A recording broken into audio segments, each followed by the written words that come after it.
अध्यापिका हूँ। सर सुन रहा है ना? हाँ जी मैम, सुनाई दे रहा, बोलो हाँ बोलो। हाँ, इस संगोष्ठी में आज मेरा विषय है मनु शर्मा कृत उपन्यास श्रृंखला कृष्ण की आत्मकथा में अभिव्यक्त प्रेम की अनुभूति। कृष्ण को प्रेम के मूर्तिवत रूप में देखा जाता है। मनु शर्मा जी ने अपने उपन्यास कृष्ण की आत्मकथा में प्रेम के विभिन्न पक्षों को बहुत ही सूक्ष्मता से उत्कारित करते हुए निश्चल प्रेम या पवित्र प्रेम की परिकल्पना को शरीर भोगी प्रेम को महत्व देने वाले आधुनिक समाज को स्पष्ट राह दिखाने के उद्देश्य से किया है। इस उपन्यास में राधा कृष्ण प्रेम के साथ कृष्ण और कुब्जा के साथ उमड़ रहे अनोखे प्रेम को भी बहुत ही सहजता से दिखाया गया है। अब हम प्रेम की अनुभूति देखते हैं। इस उपन्यास में दिखाई गई मनु शर्मा जी ने प्रेम के अनुभूति के अनेक पक्ष सूक्ष्म रूप से इसमें दिखाया है। यहाँ प्रेम की अनुभूति को समवयस्क और ज्यादा उम्र वाले व्यक्ति से भी होने का चित्रण किया है। इसीलिए तो प्रेम की आंखें उम्र की सीमा जैसे कोई भी बंधन होने की रीत समाज में प्रचलित है। प्रेम की अनुभूति बहुत ही दिव्य होती है। जो व्यक्ति इस अनुभूति को भोगने या महसूस करने लगता है उसे पूरी दुनिया में एक विशेष प्रकार की उमंग दिखाई देने लगता है। वह दुनिया का सब कुछ भूल जाता है। उसके सामने हमेशा प्रेमी का ही चेहरा घूमने लगता है। हर पल प्रेमी व्यक्ति के आंखों के सामने या पास अपनी प्रेमिका के होने का आभास उसे रहता है। यही प्रेम की अनुभूति का दिव्य रहस्य है। मनु शर्मा जी ने कृष्ण की आत्मकथा उपन्यास में प्रेम का सुंदर वर्णन कृष्ण और राधा के प्रसंग से ही किया है। यूँ तो कृष्ण प्रेम के प्रतिमूर्ति थे और सभी गोप स्त्रियां कृष्ण से अगाध प्रेम करती थी, पर राधा का कृष्ण प्रेम बिल्कुल ही निराली थी। कृष्ण राधा से पूर्ण रूप से समर्पित थे। कृष्ण राधा के बारे में सोचते हैं, वह मेरी दुर्बलता थी, उसे देखते ही मेरी नसों में जैसे कुछ रेंगने लगता। वह जब भी आती मुझे अपने सीने से लगा लेती। वह मुझसे वाय में बहुत बड़ी थी और मैं छोटा, तो लोग उसे राधा का सहज बाल प्रेम ही समझते, पर हम दोनों के संदर्भ में निश्चित ही कुछ और था, जिसे मैं ना तो कह सकता हूँ और ना लिख सकता हूँ, वरना मन ही मन समझता हूँ। उसकी अभिव्यक्ति को मैं अपनी मूकता को सौंपता हूँ। क्योंकि ये उपन्यास जो है आत्मकथात्मक शैली में लिखा गया है, तो इसमें ऐसा दिखाया गया है और इसमें अनश्वर प्रेम की व्याख्या भी मिलता है। मनु शर्मा जी ने बहुत ही मनमोहक ढंग से इस उपन्यास में अनश्वर प्रेम की व्याख्या दिखाया है। इसी प्रेम के वर्णन की सार्थकता के कारण ही यह उपन्यास आधुनिक मानव के मन में एक अलग ही पहचान बनाने में सक्षम हुई है। कृष्ण ने राधा की सौतेली माँ कपिला की मानसिकता में निहित क्रूरता का वर्णन इसमें किया है। राधा की माँ कपिला और पिता वृषभानु के उम्र में भी बहुत अंतर था। राधा की माँ कपिला राधा से 5 वर्ष ही बड़ी थी। इसी कारण से कपिला को कृष्ण और राधा के प्रेम से चिढ़ दी। इस संदर्भ में कृष्ण सोचते हैं, यह सत्य है कि निश्चल प्रेम की प्रगल्भधार वायु की सीमाओं को लांघती फांदती निकल जाती है, पर मामसलदा के आग्रही प्रेम के लिए वायु एक प्रधान तत्व है। मनु शर्मा जी ने कृष्ण के इस कथन के द्वारा प्रेम को सिर्फ एक खिलौना समझने वाले आज के नई पीढ़ी को निश्चल प्रेम की सीख देने की कोशिश कर रहे हैं। इसमें उन्होंने निश्चल प्रेम और मामसलदा के आग्रही प्रेम को भी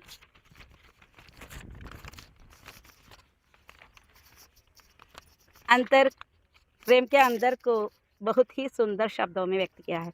कृष्ण ने यही व्यक्त किया है कि निश्चल प्रेम में इतनी शक्ति होती है कि वह वायु या आयु जैसे साधारण से सीमाओं के अंदर नहीं रहती है, मगर मामसलदा का आग्रही प्रेम हमेशा कम आयु वाले सुंदर शरीर की कामना से ही प्रेम करते हैं। आजकल के ज़माने में प्रेम का निर्माण सहायक चीज़ सुंदर शरीर ही बन गया है। इस उपन्यास में प्रेम की तुलना वर्षा की नदी से भी किया है। राधा के बारे में कृष्ण कहते हैं, रोका तो उसे बहुत पहले से जा रहा था, किंतु वर्षा की उन्मादिनी सरिता और प्रेम का उद्वेग कब वर्जनाओं की चिंता करता है, अर्थात प्रेम का उद्वेग इतनी तेज होती है कि वह वर्षा में तेज बह रहे नदी के समान तेज बहती रहती है। गोपिया और राधा कृष्ण के मथुरा जाने के बाद विरह वेदना में बहुत ही दुखित थी। इसी समय कृष्ण और त्रिवक्रा बनी मालिनी के बीच जो निकटता थी, उसी निकटता को प्रेम का शब्द कहते हुए गोपियाँ दुखित थे।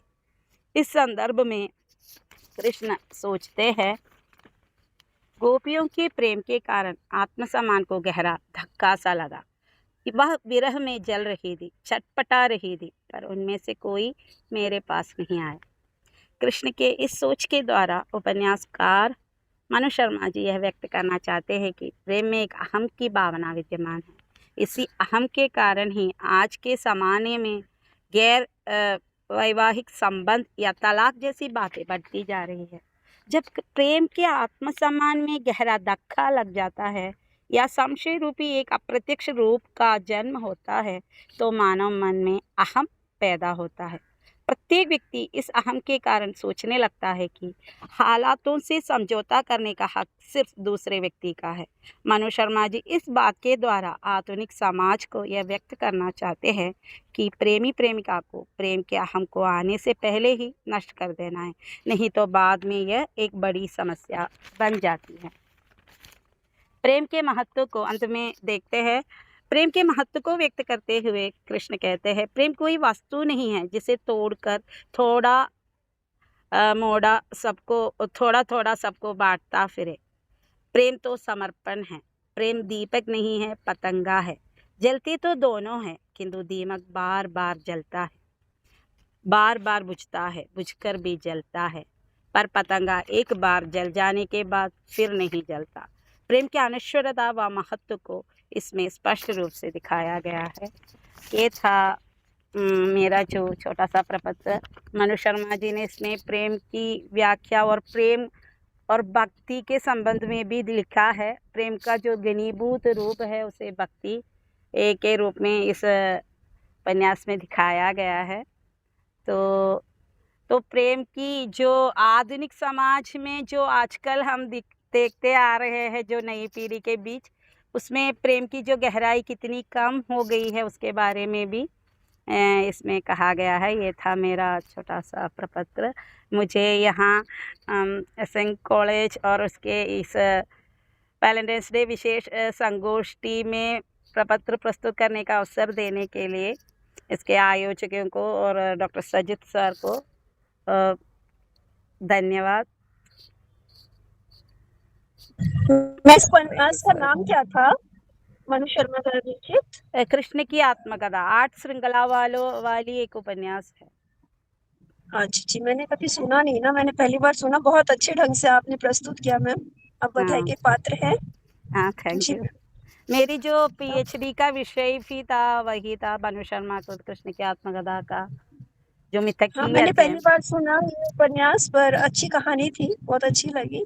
जरूर सुनूंगी। आप इसको मैसेज में डालना, उपन्यास का नाम है ना, हाँ, हम भी ओके। पढ़ेंगे इसको। जी जी। थैंक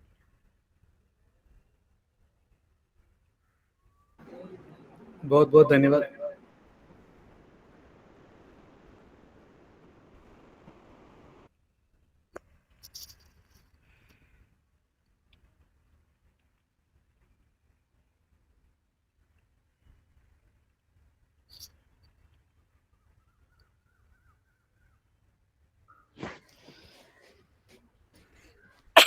बहुत बहुत धन्यवाद विजय जी। वैसे तो हमेशा मेरा कुछ योजना ऐसे रखते हैं, हमेशा मैं कुछ प्लान करता हूँ जल्दी जल्दी कुछ संगोष्ठी का आयोजन करें। तो ये तो क्या है कि कुछ नया करने के सोच हमेशा रहते हैं। क्या है, ये वैलेंटाइंस डे है, हर साल ऐसे आजकल कुछ अलग तरीके से हैं। जैसे प्रकाश जी कहा कि हमारी देश की संस्कृति ने बाहर से आई हुई है। हम तो हमारे देशवासी हम सब कुछ ऐसे हैं, हम जहाँ की भी संस्कृति हो उसको स्वीकार करने के लिए तैयार हैं, उसी को मनाने के लिए तैयार हैं। हम किसी से अलगाव नहीं रखते हैं। तो हमने हमारे यहाँ आजकल क्या है कि जैसे ये जो होली का उत्सव पहले उत्तर भारत में ज़्यादातर मनाए जाते थे, लेकिन आजकल क्या है कि हमारे यहाँ केरल में भी और उसको बहुत रंगीन तौर पे जो कलर लगाने का, जो रंग लगाने का, वो सबके साथ कर लेते हैं। वैसे वैलेंटाइन्स डे मैंने सोचा कि हर साल ऐसे ही वैलेंटाइन्स डे बच्चे ऐसे मनाते रहते हैं। आज हमारे कॉलेज में भी बहुत कुछ है, कपिल डांस है बच्चों के, और जैसे कुछ प्रेम पत्र लेखन प्रतियोगिता हैं, और कुछ गीत वगैरह हैं, कुछ कई कार्यक्रम चलाया था, और पिछले साल भी कुछ ऐसा ही चला था। तो इस साल मैंने सोचा कि थोड़ा कुछ, ये हमारी हिंदी साहित्य इतनी प्रेम भरी रचनाओं से भरपूर हैं, तो क्या हम इसी को एक विषय बना के थोड़ा कुछ इस पर चर्चा क्यों नहीं करें? से प्राचीन काल से भी प्रेम हम देखते हैं, उसमें हर एक रचना में है, और हमें भी है प्रेम। हम सब जैसे प्रेमी हैं, तो सोचा कि तो ऐसा विषय चुने। लेकिन मैंने ऐसा उम्मीद ही नहीं रखा कि इतने सारे जो प्रपत्र बहुत कम समय में 1-2 दिन ही, यानी परसों ही मैंने